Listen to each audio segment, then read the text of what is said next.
ሰንደል ሳሙና ይታጠባል ሻሺ እነ ትክክሎች የቅንብር ቤት ሰላም ቤተሰብ ላይክ ሼር እያረጋችሁ ዜድዬ ሩታ ከነ ሀይሚ ጋር መጣች ወይ ምንድነው ለምትሉ እነ ትክክል አቀነባበረውት እንጂ እውነት ድራማ ነው ወይ የናብርሽ ነገር ለምትሉ ምን ድራማ ነው እንግዲህ እያያችሁ ነው እየተነካከሩ እየተወቃቀሱ እየተመታቱ እየመጡ እንዴ ድራማው ትላላችሁ ስለዚህ ድራማ አይደለም ይሄ ቅንብር ነው ምንም ላይ የተፖስተው ነገር የለም ማለት ነውና ሩታ ፖስት አድርጋ ለምን አጠፋች? ምን ተፈጥሮ ነው? ዛሬ ደግሞ የሚመጣብን በጣም ከባድ ነው መሰለኝ። ምናች መሰላችሁ?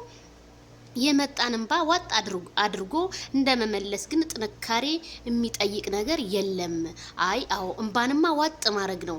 ለምን ወደ ሶሻል ሚዲያ ታመጫለሽ ሩታ? እኛ እንደ እውነት እንባሽ ማየት ነው የሰለችን። እንባ እንዳታመጭብን ደግሞ እንባ ከአንቺ ካመጣሽ ባይንሽ ካለቀሽ እነ ትክክል ደግሞ ያልቅሱና እኔ መቼም ጎረቤት ሲያለስ ዝም አልልም አብሬ እንዳለስ ነው እንዴ? አረረ ሩታዬ ለሶማ ጥሩ አይደለም።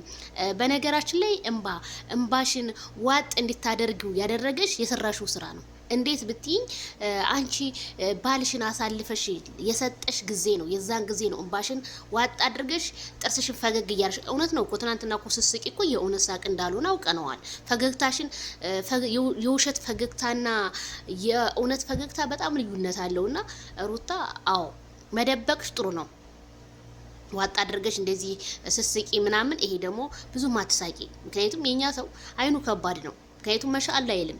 እውነት የኛ ሰው እንኳን ሰው አይደለም ድንጋይ ያደርቃል። እውነት የኔ የምልሽ። ስለዚህ ቤተሰብዬ ሩታ ምን ተፈጥሮ ነው ግን በዛሬው ነገር ምን